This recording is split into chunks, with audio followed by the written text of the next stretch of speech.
would love to turn it over to you and let you introduce your work, your writing, and yourself as you see fit. And I hope that folks will be thinking about questions they want to ask and how this can evolve into a conversation after a bit of presentation from you on your work. And I will turn it over to you now. Thanks again for being here. Thank you. We love questions, so yeah, be thinking about those. My name is Michaela Stith. I'm from Anchorage, Alaska, born and raised. And for those of you who have read the book or the section of the book that I contributed to your class, I spent a lot of my time growing up outdoors, fishing or hiking or camping. And this is really common in Alaska. Normally in Alaska, how people introduce themselves is not only your name and what you do or where you're from. It's really important to talk about your family connections and where they're from. So as I said, my name is Michaela Stith from Anchorage, Alaska. My parents are Michael Stith, who I was named after, who was raised in rural Alaska, and he's an African-American man.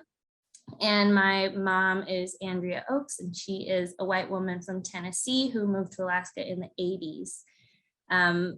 So I'm really excited to be talking to you all about this particular intersection of climate change and civic purpose and experiential education, because these are all topics that have been really important to my professional and personal development. Even starting when I was, before I came to college, I was doing some experiential education outdoors. I took this 2-week-long kayaking trip out of Whittier, which was a really big team building activity. But when I went to Duke, I had a huge focus on service in my experiential education work and service learning. And Dane is here. He's the person that I worked with at Duke on these topics. And we were working on a tool, as Ryan said, to integrate social justice concepts into service learning courses. And at the end of that, I ended up being a Duke Betsy Alden Outstanding Service Learning Award winner. And soon after that, I was also awarded this fellowship by the Heart Leadership Program, which is at Duke University, that focuses on giving stipends to graduating seniors to work internationally on a social justice or civic purpose topic of their choice. And for me, that meant going back to the North, back to the Arctic, and really delving into topics that I've cared about ever since I was a child growing up on the land. So I'll say a little bit about climate change and how that's inspired my civic purpose and my work in working abroad. Climate change is affecting the Arctic at 3 times the rate of the rest of the world. So we all know perhaps you know the COP26 is about to start. And the goal that has been set out by many countries is to not go beyond 2 degrees Celsius of warming. And the entire globe has so far since industrialization warmed 1.3 degrees Celsius. But the Arctic, having warmed 3 times the rate, is now warmed 3 to 4 degrees Celsius more than pre-industrial times. And in Anchorage, where I've lived my whole life, since my dad was born, it's actually increased 7 degrees Fahrenheit over that time period.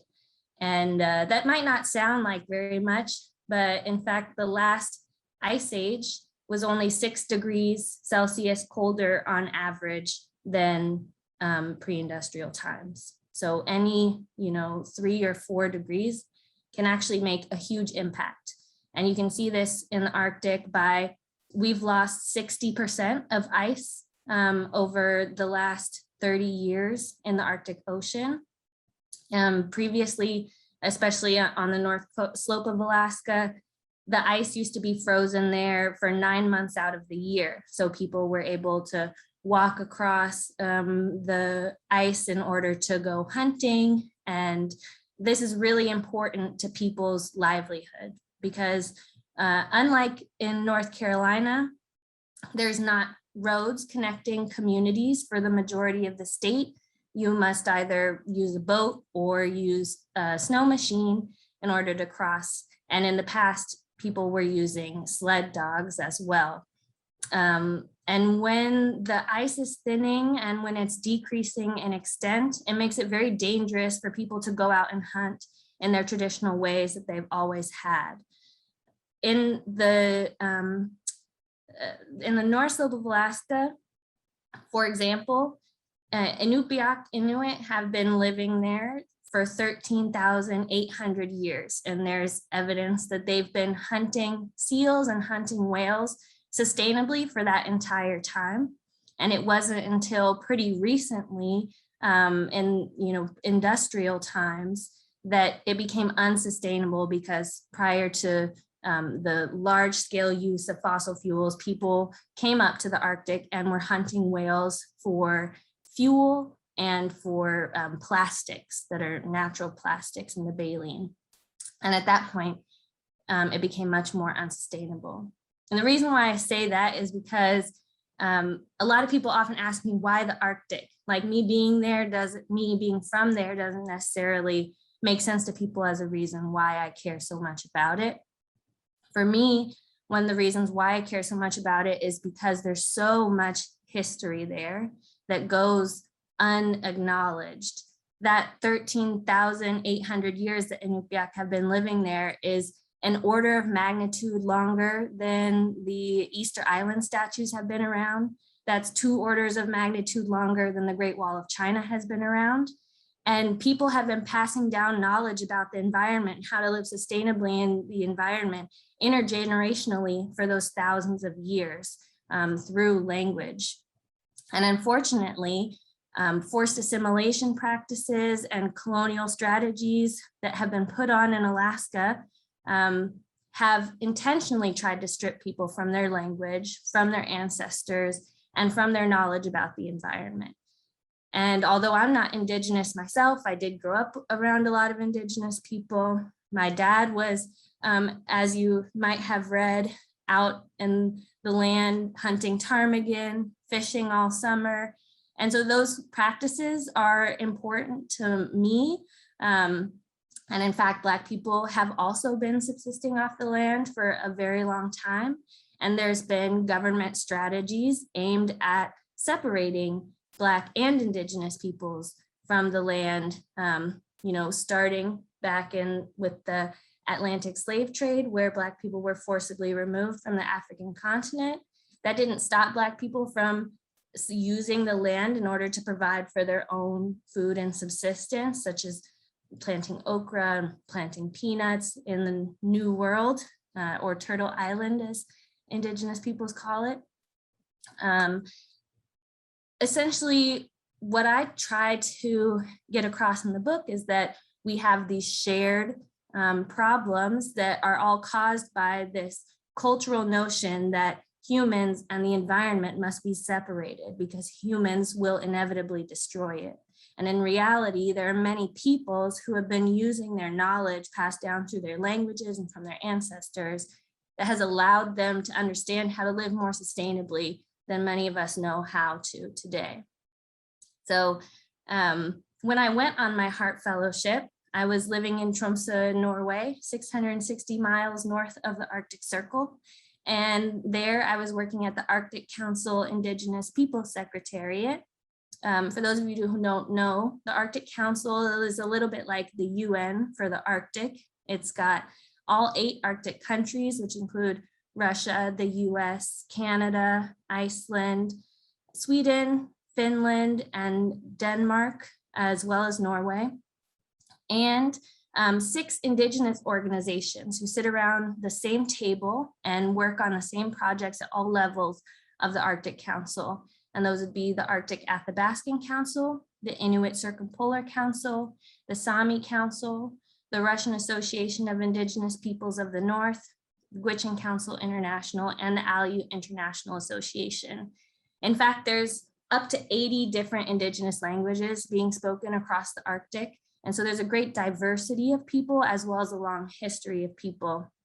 And when I was working there, I was basically being of service, because I was working there for free using the stipend from Duke. And throughout that process, monthly, I was writing letters home to the Heart Fellowship people, basically really reflecting on what I was learning, the culture shocks I was experiencing, and the ways that my thinking was changing over that time. And those letters home were what became the first draft of this book. So in fact, it's really good that we're all here together. I think one of the things that came out so importantly from my work with Dane at the Duke Service Learning was the necessity of critical reflection, and critical in two senses of the word, being critical of, really looking deep into issues, but also in terms of critical theory and looking beyond perhaps what mainstream ideas would say about the world that we're living in.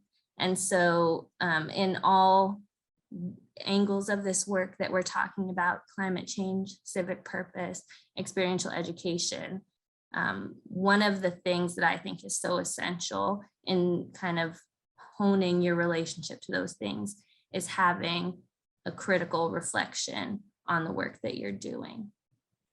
So that's a little introduction, a little bit about me, and I'm excited to talk a little more about my experience, your experience, and what combines them. Thanks, Michaela, and thanks again for being here. Let's give just like at least 30-second or so of silence to let people's thoughts kind of settle in what they might want to ask.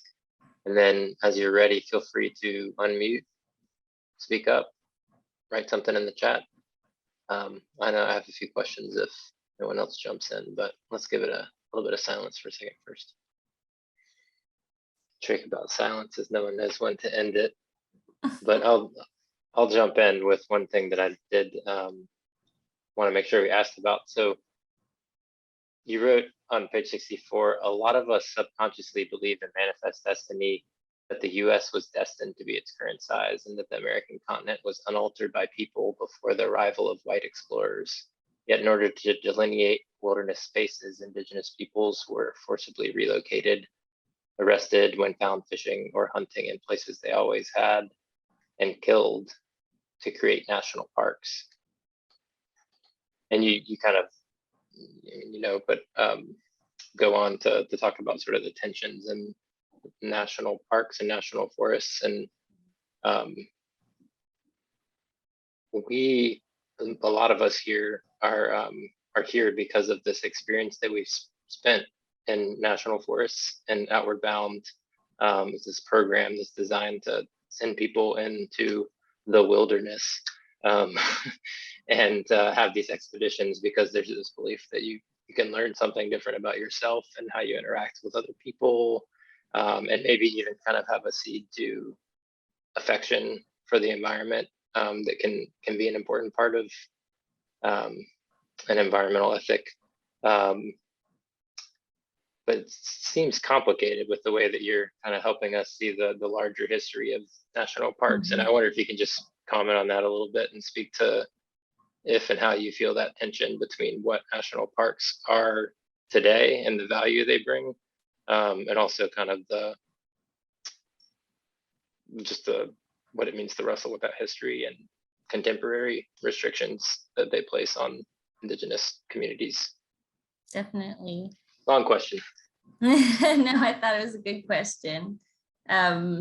Yeah, I talk about how the modern founders of environmentalism, many of them kind of envision wilderness as a place where the upper class and primarily white men could escape from the day-to-day bustle of the city and go into untouched wilderness.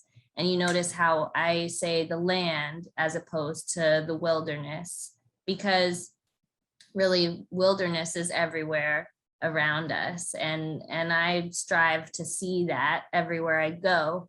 I just recently moved to Washington, D.C., and it's a very different setting than in Alaska.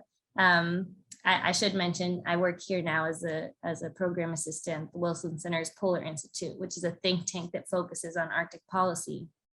And yeah, like when I went out to there's the Potomac River and the Anacostia River, which conjoin around DC. And being on the city side of the Anacostia River, it's quite dead. It's quite unfortunately dead. There's a lot of trash and very yucky water. And when you see that as wilderness, as opposed to seeing it as separate from wilderness, you see how we've impacted all aspects of the earth. You know, as you may know, we're in this Anthropocene, the age of the earth, where we're the biggest factor on the environment and are causing things like the 6th great mass extinction, biodiversity loss, changes in global temperature. And by relying on this largely European notion that the wilderness is untouched nature versus not wilderness is not nature touched by humans, it kind of separates you from the environmental catastrophes that are really right in front of your face all the time. When you are working particularly with communities that depend on subsistence, or with Indigenous communities in the Arctic and beyond, then you're working with people who necessarily are having to depend on the environment around them for food, for water. Like I said, in Alaska, we have no roads connecting the majority of our communities. So when you want to have food in grocery stores, it's often ridiculously expensive. Like, I was just in the northernmost town in Alaska, Utqiagvik. 4,000 people live there. The price of I saw a pineapple, which is amazing. The pineapple was $17. You know, a gallon of milk is $10. And so you can't really ask people just to buy food from the grocery store. Not only that, it's in people's cultural traditions, like I said, passing down almost 14,000 years, up to more than 30,000 years for some Indigenous peoples in Alaska, who have been subsisting off of, you know, the plants that we have, like blueberries and seaweed and things like that, as well as animals like caribou, whale, walrus. I know to someone from North Carolina or from the lower 48, that sounds like a horrible thing. But in reality, those sorts of lifestyles have not caused great destruction to the animals. In fact, understanding that I'm eating whatever's coming out of the water right next to me means that you're not going to pollute the water right next to you, because you know that you'll be eating that pollution. And I think our society is so separated from where our food comes from. And we think that it's better to eat industrialized food. And often it's not as good for your health, and it's not as good for the environment. And so for me, I was always a fish eater growing up. And I describe in the chapter, like, actually being there when the fish was caught, when it was killed, when it was filleted. And I think that that creates a relationship with the environment that governments have intentionally tried to strip away from us. And it's causing a problem worldwide, where we're also trying to implement these food systems in other places where there still are traditional means of accessing food. So that's one of our biggest problems. And for me, when it comes to climate change, it's not just about carbon pricing. It's not just about switch to renewable energy. It's about these holistic solutions, these culture shifts that we need to make in order to actually recognize how closely related we are to the environment and how much we depend on it. If anybody else to jump in with a question or leave it in the chat. Or a comment, we can just have a conversation. I was about to send it in the chat, but I guess you're mentioning of like how like you're not going to pollute because you know you're like directly going to consume that. I just thought a lot about just like North Carolina and like hog farms and like how like the communities who live, or the people who live in those communities, heavily like black people, like simply just don't eat the like food because they are aware of like the direct negative impacts that it has on like their health even without consumption, and like just the health of the land overall. Absolutely. And you think about too that relationship of like you know it's yucky, so you're not going to eat it, versus the people who are buying it are often very far away. They're not being impacted by those yucky situations, and then they can separate themselves too from that.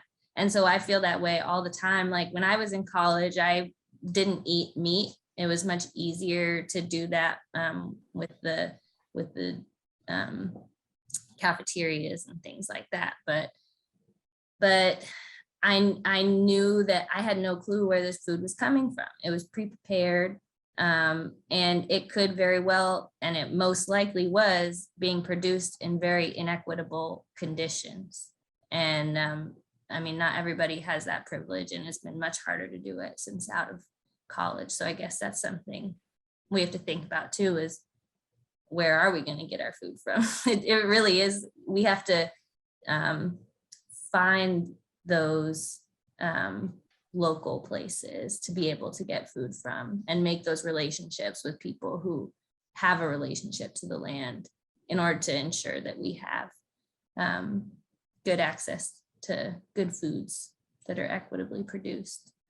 And that's a huge part of the book too, is like authentic relationship building across Black and Indigenous communities, and intentionally loving Black and Indigenous peoples, giving that extra effort in order to produce more equitable systems, because we're reproducing all the time these inequitable systems by investing in them, honestly. And so that's my biggest challenge. That question that you brought up at the beginning, Ryan, about your civic purpose, I feel very connected to mine. I feel like I'm like right in the sweet spot of the work that I want to do. But how do I get there is a whole nother thing. How do I cultivate that practice for myself? It's a bit more difficult. Hi, Michaela. So hi. This is my Aunt Cynthia.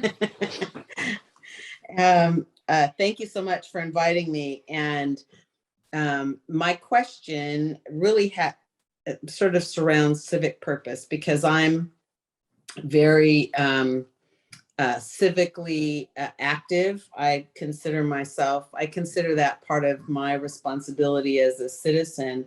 One of the challenges that I feel that we face is, how do you take it to the next level? Like, it's very easy in certain conversations to have meaningful discussion about what needs to be done or what's lacking, but how does the common person on the street make a difference outside of the standard financial contribution chain, or just having a conversation? What are some things maybe that you think that regular people outside of the Arctic can do to sort of further the purpose? Yeah, very good question. I think for one, my main advice to people for cultivating civic purpose is really diving deep into the location where you're living and the history of that place there. because we neglect how important our local spheres are and how much they shape us and how much we can shape them as well. I think especially in America, it's like every 4 years, people start talking about voting and things like that. But every day there's things that we can be doing on a local level. And for me, it's not just about creating your own idea and creating your own initiative and getting it started, but building off of the movements that are already happening, because the more people and the more power that we can add to those, the more impact that we can make. And with this work, I really wanted to spread that knowledge so that people who are not in the Arctic will kind of know that these movements are out there. Because I think, for one, a lot of people don't even think about this intersection between environmentalism and race as much as they should be, and it's not taught as much as it should be. And so I think my biggest piece of advice is looking for the movements that you know are happening, but you may not know what they are yet or who's doing them, especially locally, and building those relationships with those movements, so that not so that you can lead them. This is something I learned in the Heart Leadership program, right? Like leadership, people think that leadership is about leading a group of people based on your own ideas, but there's a way to lead in community. Like we're helping each other lead, and that does take time. It's not like super fast, unfortunately, and it does take deep connections, which also take effort to build. I'm so happy you're here. I'm very happy to be here. This is a topic near and dear to my heart, so Yes. appreciate it. Thank you for the question. I saw some smiles when you said leadership, because this group, something we've talked about a bit this semester, was how much they pushed back on the leadership agenda that was presented to them within the Outward Bound context. But Molly asks the question: what means should be used to achieve this shift away from a relationship with land that focuses on domination and separation? And I'll actually put the next question out there too, because I think it might be connected. What culture shifts do you think need to happen to create more sustainable and equitable systems? And what specific policies could advance these goals? You're doing really good with the questions. So what culture shifts do we need? I think that I'll start with the specific policies part, and then I'll go to the culture shifts. So this is not like this bill needs to be passed or this, et cetera, et cetera. But I think that one thing that needs to happen to policy is to really take seriously consultative processes. So to bring it back, Ryan, to your question earlier about the passage that you read earlier, I talked in the chapter about how Indigenous peoples are still subsisting off the land despite these policies, and that in Alaska, we do have a problem of law enforcement working together with national parks and with the Alaska Fish and Game and the Wildlife Service and Forest Service in order to enforce rules about you're not allowed to fish here, you're only allowed to take this many, where's your permit, etc. And that this system came in after people had been working with the environment for a very long time. And suddenly all the things that they had been doing, or many of the things they had been doing, were illegal. And this still happens today, to the point that I talk about a man, for example, who had shot a moose during his traditional hunting season that was outside of the legally allowed hunting season. And police came to arrest him and ended up killing him. And that this happens not just in Alaska, but in other parts of the United States. And it also happens in Canada too. And that those issues could be avoided had there been strong consultations and meaningful engagement of Indigenous peoples on the ground. If there had been a privileging of those voices in the creation of wildlife management policies and nature conservation policies. And so perhaps it isn't a specific policy, but I think across the board, we need to have stronger mechanisms for working with local communities, and particularly with Indigenous peoples who have rights, like international rights to the lands that they've been living on, and not have so many top-down policies that don't account for the local contours and end up causing oppression of people on the ground. And I think that that type of framework will require a culture shift in which we actually recognize the value of Indigenous knowledge that's been passed down through generations, and that it's at a similar level in terms of respect as Western science is. So often these policies are created based on scientific assessments that have, you know, numerical standards. And we see that these are not necessarily the best measures. Like when it comes to fishing in Alaska, we use ITQs, or transferable quotas, and scientists and wildlife managers do their tests to guess how many fish are running this season. And then they set a certain quota saying, okay, there's this many quota holders, people who are allowed to fish this year, allowed to fish this many fish based on the number that we see. But we think that these scientific observations and recommendations are objective because we think of science as objective. But in fact, ITQs really privilege people who have more money in order to buy more quotas. And when it comes to consultations, industry is seen often at a higher level than the Indigenous peoples who live there, because so much of our government is based on economic growth, continuous economic growth. And that's what we see as our most important value in society. So I think the cultural shift has to come from figuring out, okay, what really is our value here? What are we actually trying to achieve? And recognizing that Indigenous knowledge should have a much greater weight when we're determining those policies, at least equal with science. And there's a process called co-production of knowledge, which you may or may not have heard about. And there's a lot of frameworks for how to do that. If you're interested in looking it up as college students, I'd refer you to the Inuit Circumpolar Council.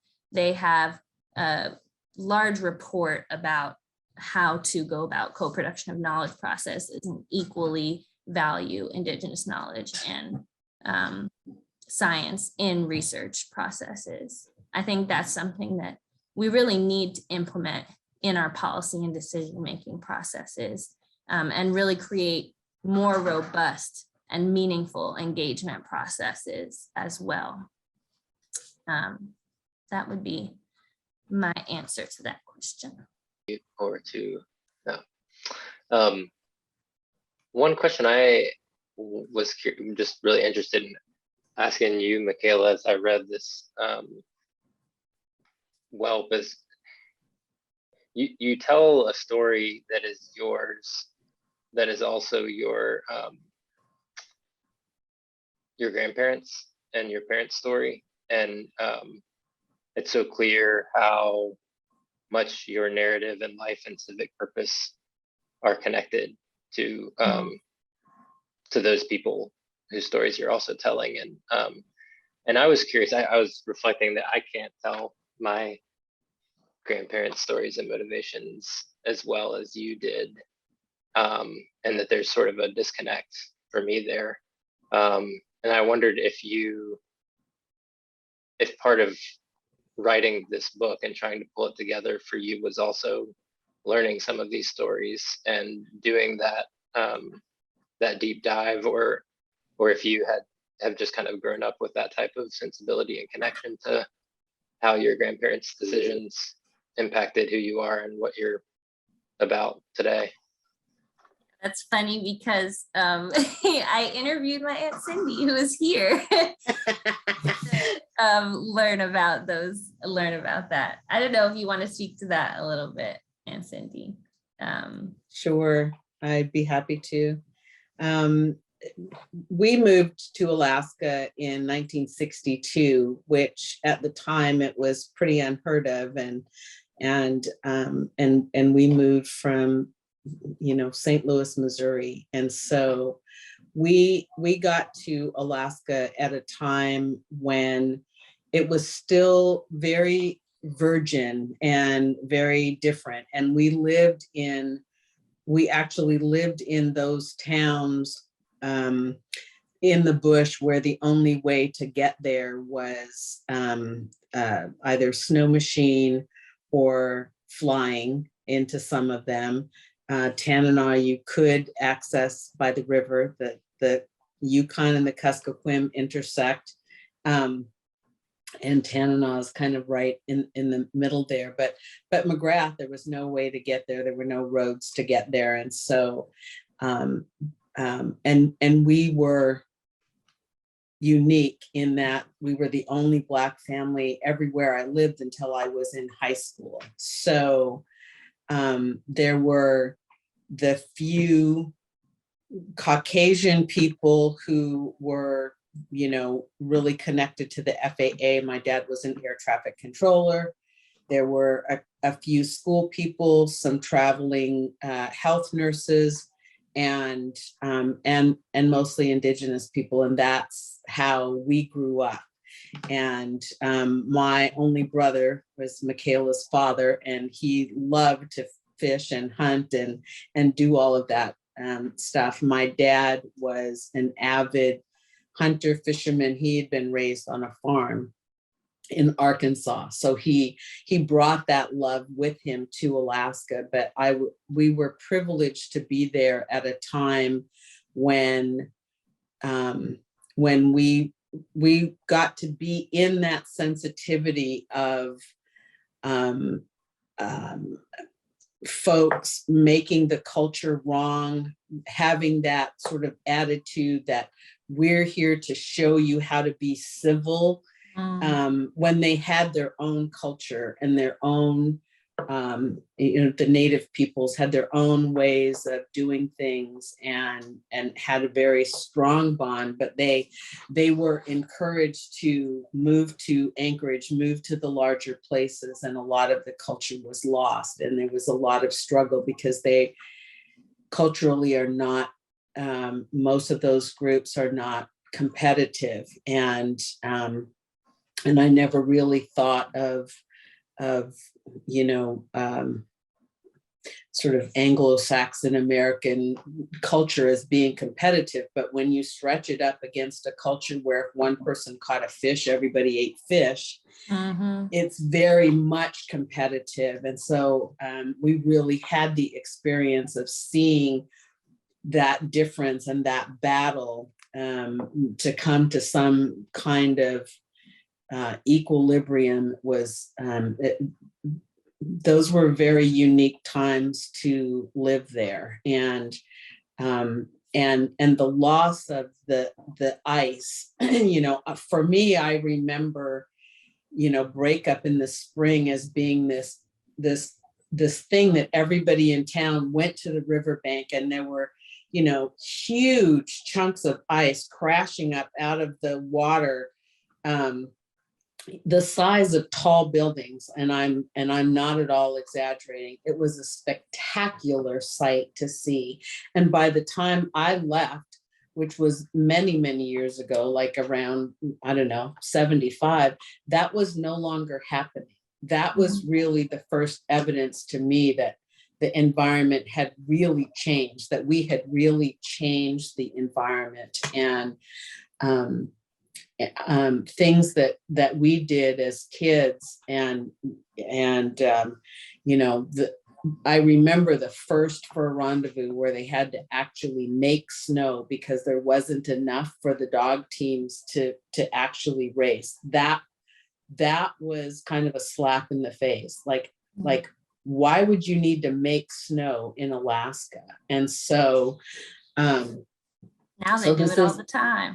Now they do it, they have to. And so it is very different. And I find myself trying to explain to people who just don't understand Alaska or the culture, or the fact that we really do, we really are on the precipice in terms of climate change and the decisions that we're making today and how we're living today. We really are approaching a window where we're not going to have any choices anymore if we don't get on the bandwagon. And so so I don't know if I've answered the question, but the history of all of that, because of the timing that we had, was just really ripe. And so the environment that I was privileged enough to grow up in, it was very important, and we did pass that on to our children. And Michaela was certainly privileged to grow up with my brother, because nobody loved the outdoors like he did.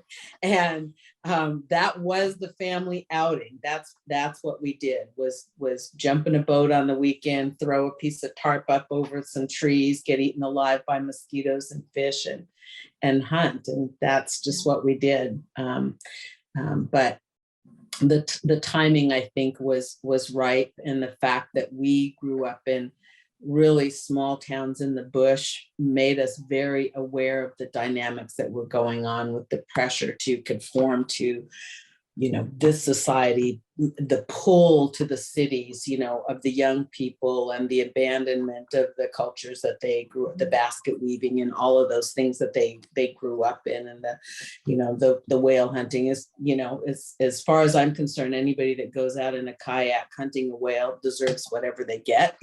Yeah. I believe that, you know, but that, you know, being exposed to that and really understanding what that was about, and being able to contrast that with industrial fishing, with trampers that suck up everything in their wake, that's a very different definition of the word fishing. So yeah. I think because of that, it has allowed us to have a little bit more sensitivity. Yeah, and I'll add to that when I went to Duke, when I finally, you know, really left Alaska, was living elsewhere, I was able to realize how unique that upbringing was. Like, for me growing up, that was just what we did. We got up at 4 in the morning so we could drive to the fishing hole in Seward, and my dad was a huge avid fisherman. And he took us a lot of places. Like, he would take us fishing with him. Also, my grandpa, Cindy's dad, had a boat as well. We'd go ocean fishing, and that was just part of what we did. He also took me to work. Like, he would take me, he was installing carpets for a living. And so we would be alongside him when we did that too. And so when I realized going to Duke, where, for one, a lot of people are very wealthy, like 50% of people don't have to pay for, don't need at all any financial aid for a $70,000 a year degree. And being around people who had never, you know, gone fishing or had never been hiking and things like that, it made me realize that I had a very unique and special, you know, privileged upbringing, like Cindy said, and combine that with the fact that the Arctic is changing so quickly, and that even in Anchorage, which technically is not part of the Arctic, I can remember when I was growing up, there was always snow by Halloween. This is very timely, actually. It's almost Halloween. There was always snow. And we always had to design our little Halloween costumes around our snowsuits because it was also cold. And it's not like that anymore at all. I mean, we've had 2 instances of snow so far this fall, and it's just melted right afterwards. And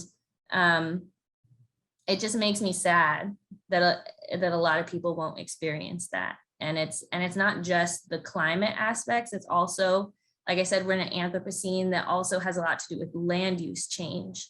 So I remember in my house that I grew up with in my family, there was a bog right nearby it. I mean, not developed, you know, lots of bugs, lots of little trees, moose everywhere. You know, we see moose all the time in Anchorage, and I saw it disappear. I saw the first Walmart in Anchorage. I saw them, you know, build all these new housing developments. And then when I went to Duke, I wanted to study public policy because I thought that these problems, you know, climate change and the Anthropocene, as well as social problems, which we have so many in Alaska, like Aunt Cindy was talking about, because of the intentional forced assimilation that we've seen among a large majority, like part of our population, they've coincided. The environmental problems have coincided with the social problems. And so when I went to Duke, I wanted to study policy, public policy, and I was looking at the course list and I was like, this looks so boring. And it doesn't look like, we're not actually talking about the problems, we're talking about economics. And that's not what I wanted to learn. And so I ended up doing environmental science and policy. And that was just so perfect because I was able to really research the topics that I was passionate about. And even though nobody at Duke did Arctic work, or maybe 1 or 2 professors did, I was still able to create those learning experiences, often through experiential learning. Like I would do research courses that were focused on the conjunction of economic problems and environmental problems. And we learned a lot about wicked problems, which basically you see a problem, you create a solution to it, and your solution actually makes the problem worse. And so being able to look at these problems from that perspective really helped deepen my my knowledge about these topics and hone it. And I had, especially in Alaska, because, you know, when I was a senior in high school, 90% of our tax money was from oil and gas. So we're a very oil heavy, extractive state.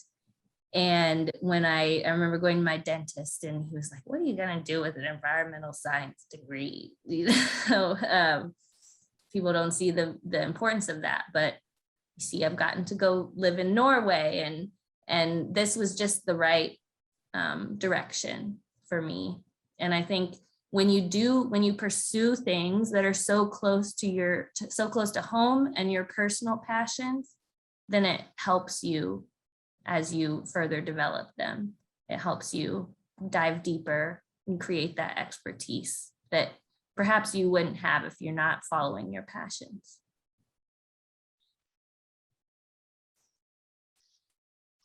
I haven't read your book. I'm not actually in this class. I just received an email and thought it was going to be a very interesting conversation.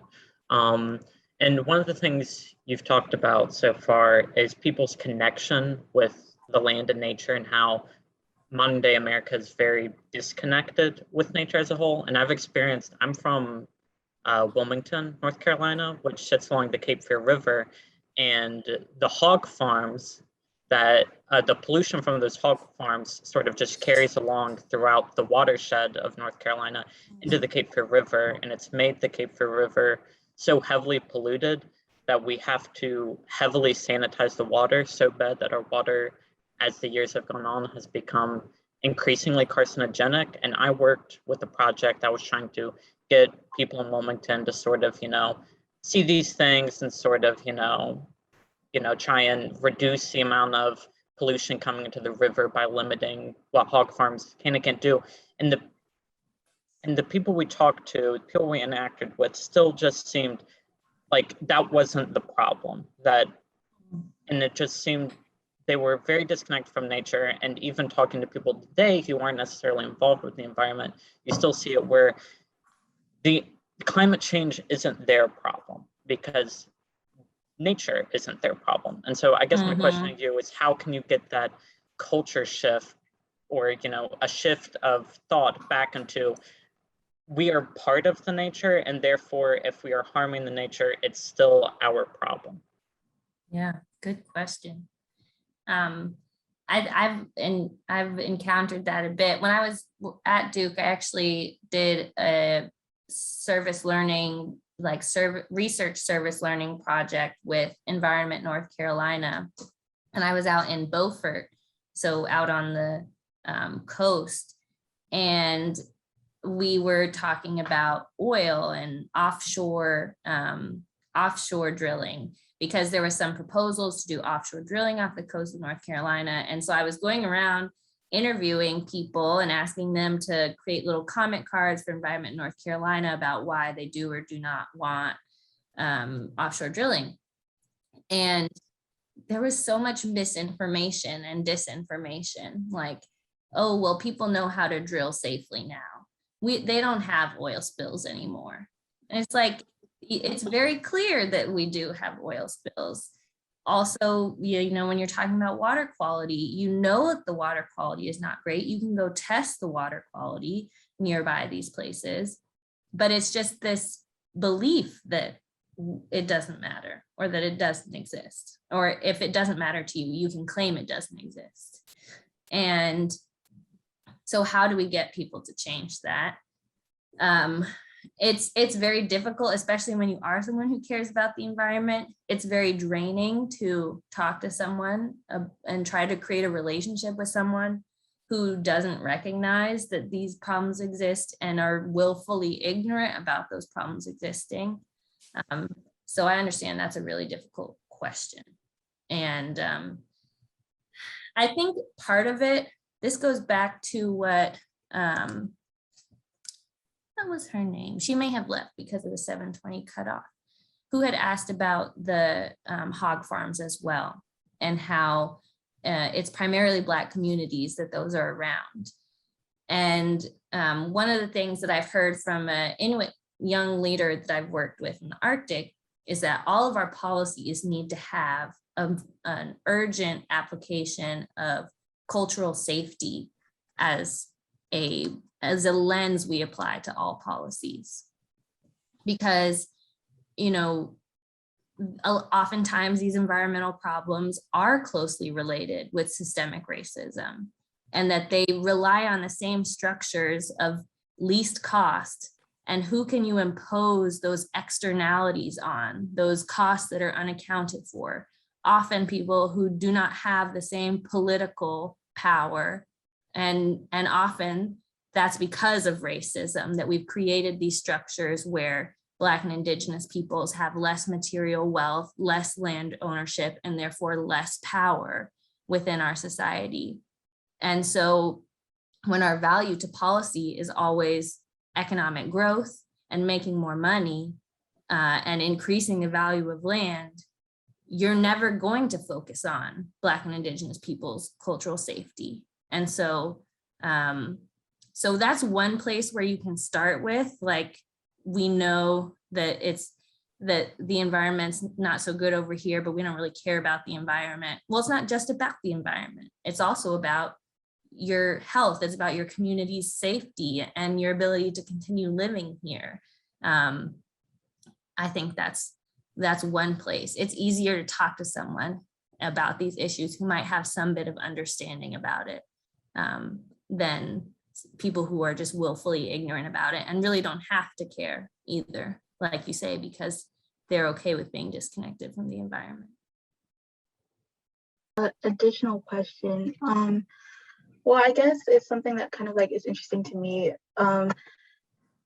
Outward Bound, I feel like their main like conservation kind of thing is like the whole like leave no trace and things like that. And I just did a 4-day course this past weekend with Angela also and Ryan. So it's, I guess, very fresh. And I asked a lot of, probably 3 of the instructors, like in what ways does Outward Bound actively include like Indigenous knowledge and like anything that they do. And like they really could not recall anything. I think like one recalled that like they just got like some lesson plans, or not even lesson plans, but I think like resources that they could read. But I don't know, in my experience, a lot of people don't like read things that they're not like directly like, I don't know what the word is off the top of my head, but like if they're not rewarded, I guess, for like doing so. And so I guess like I'm interested in how effective you think like leave no trace policies are, if like you're not actively like pairing them with like actual knowledge, and if Indigenous people aren't like actively present in like the conversations and like the teaching and learning. It's a good question. It's so unfortunate because North Carolina does have so much diversity of Indigenous peoples as well. Like one of the states with the most. And at Duke, it was certainly not very clear that that was true. And at UNC, probably not either.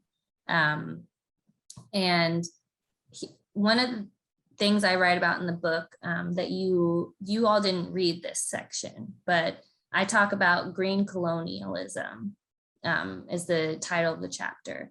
And basically what that was discussing was that in Norway, they're very good about being environmentally progressive. So they have had this huge increase in renewable energy uptake in order to reduce their carbon emissions because they understand they're an Arctic country, climate change is important and can affect all of their aspects of economy.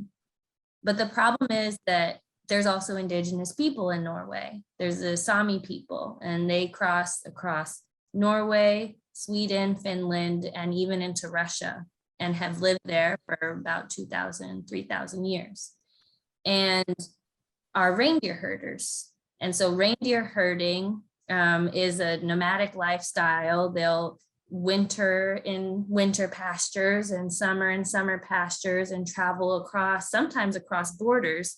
And that it's very much a circular economy where traditionally they've used all parts of the animal, and it's a very sustainable lifestyle. And unfortunately, their environmental policies of renewable energy uptake has negatively affected Sami reindeer herders because they in the last year have approved 91 different wind farms. And although Sami, there's only 25,000 Sami speakers in Norway, which is a 5 million person country, so literally less than 2% of the country's population, 40% of those wind farms have been in Sami homelands.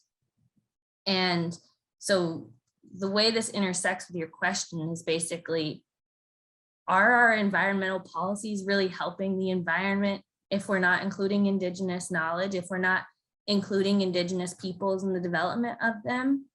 I would say no. I would say probably not.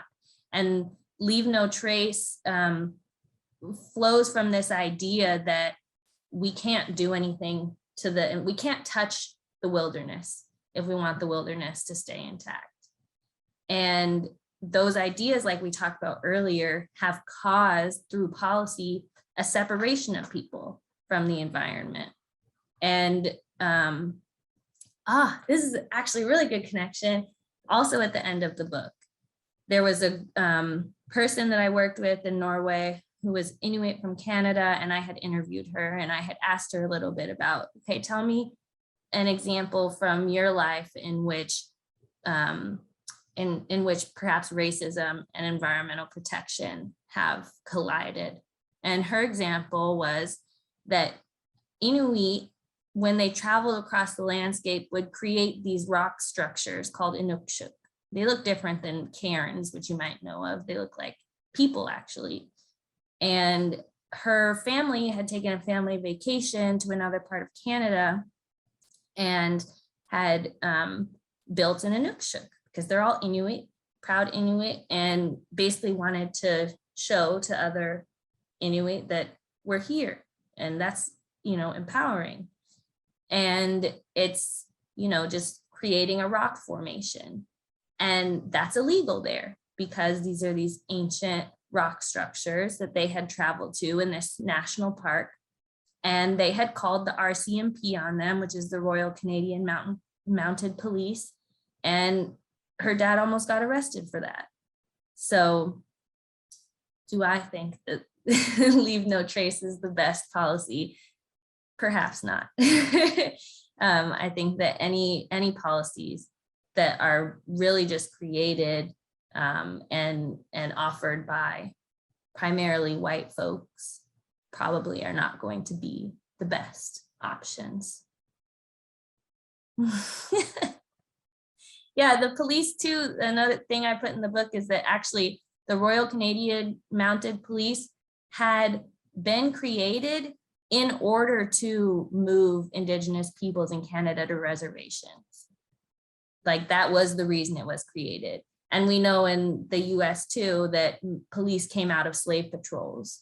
And so, yeah, it's not a good thing to connect your environmental conservation efforts to policing, because you're likely going to be hurting people of color, because that's the history of the police. I have a comment. I think one of you've done a brilliant job, but I think one of the things that has impressed me the most is this idea of consultative processes, because not just in the scope of this discussion, but in the scope of a lot of what we're seeing in terms of social problems colliding with environmental problems and the like. It's learning how to make decisions with everyone at the table, which isn't the most convenient way to make decisions, which is why it usually gets poo-pooed and shoved aside. But it's the only way to ensure that all interests are addressed. And that takes time and learning. And so I want to thank you for bringing that up, because I just think it's crucial in how we can move forward effectively. Absolutely. Absolutely. And I didn't mention it yet.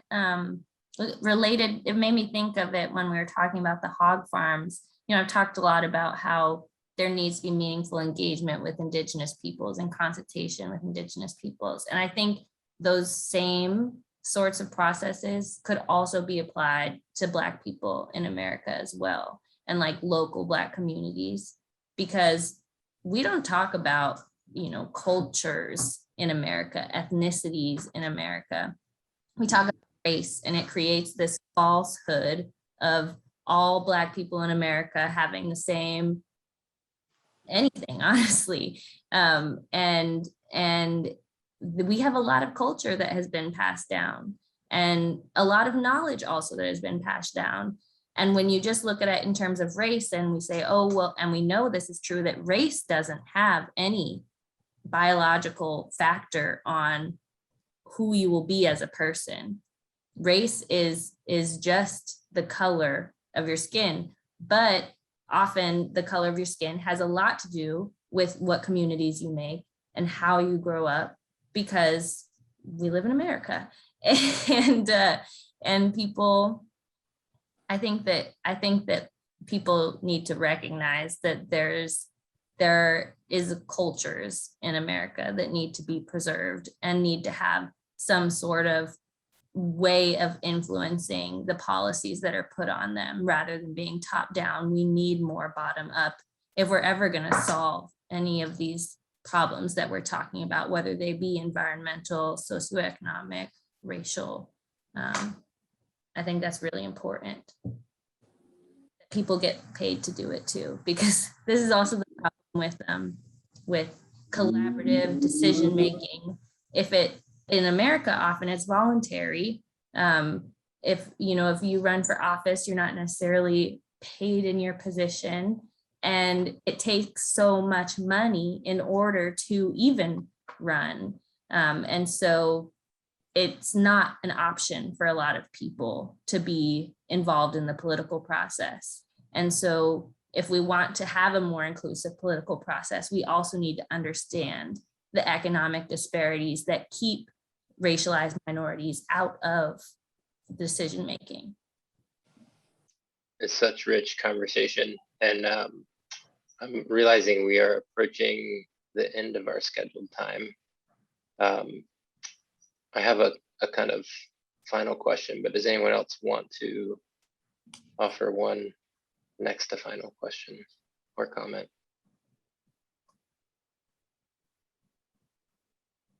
All right, I'm going for it. So one piece of where you are right now, Michaela, that's really interesting for this group is that you are a relatively recent college grad from a really well-resourced university context. And you're talking to a lot of current college students at a differently, but also very well-resourced university down the road.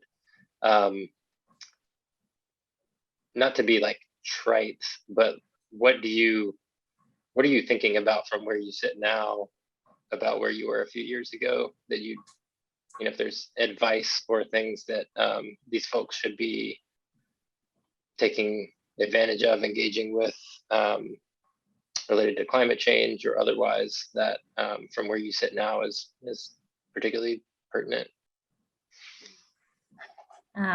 Well, my advice for like climate action that perhaps you've gleaned out of this conversation already is to always have an intersectional view of it. Like if you're in a place where they don't recognize how race and environment are related, and if you bring it up and they're not open to it, it's probably not the right place to be. But yeah, since college, I've had a whole college since college now. It's my 5th year anniversary from Duke graduation will be next year. And you're growing so much, I've grown so much, and I think that not that recent, but I am kind of. So right after Duke, I had gone to Norway for a year for my fellowship, and then I ended up going back to work there for a few more months. And then I came home December 2019, right before the pandemic hit.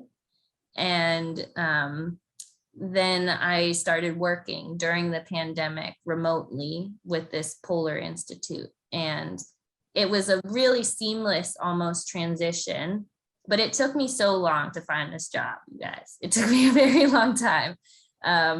I think it was 6 months or something after my job in Norway that I was then able to find this job in DC. And like I said, it's been very well connected. I've been able to continue a lot of this Arctic Council work and centering the perspectives of people of color in a think tank where traditionally that is not the case.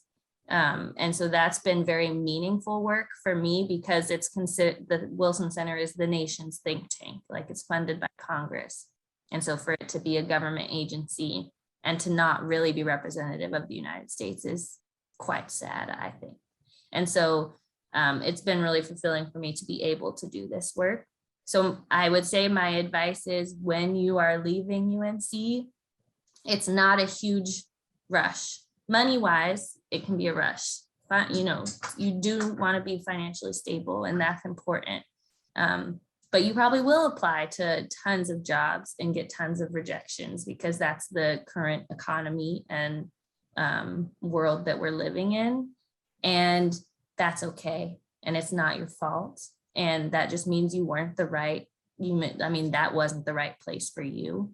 And so that hopefully that job that will be fulfilling for you, or that vocation, lifestyle, like it doesn't have to be, maybe you do go on and like create your own food, and that would be awesome.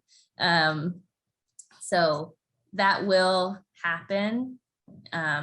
And it might take time, and don't get tired of that. And like once you leave college, college is perpetually social. I don't know what it is like for you guys in the pandemic. It's probably not as social as pre-pandemic, but it's very isolating sometimes once you leave college and you're not surrounded by your friends and your community all the time, and you're making a new community, and or you're returning home, and like all of those experiences are such valuable experiences to learn about yourself and who you want to be. Because when you're in college, you're very much bound to, I have this deadline and this deadline and this class and this club, and and when you leave, then you have the opportunity to really decide who you are wanting to be, because you've learned so much now and the world is your oyster. But it's not a rush. So don't rush. It will happen for you as long as you are, trusting yourself. And like I said, following those passions and those things that make you feel like you're you. That's what I've done anyways. Thank you, Michaela. I'm so grateful you said yes to hang out with us a little bit this evening. I'm going to stick around in this room for a few minutes. If anybody has class related or other follow-up, maybe Michaela can stick around for a few minutes too. Sure. Thanks for joining us. If you need to leave, feel free to head on or hang out, ask another question. Thank you. Thank you so much. I'm so glad you came. Thank you.